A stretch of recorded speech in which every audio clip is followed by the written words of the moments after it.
forward. Nandito lang tayo nakatayo at walang nangyayari sa bayan, walang nangyayari tungkol sa kahirapan.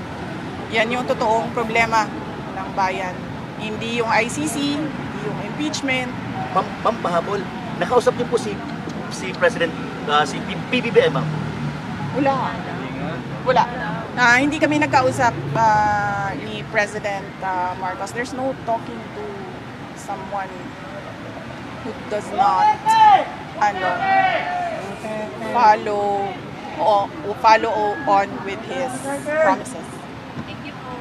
Thank you. Thank you.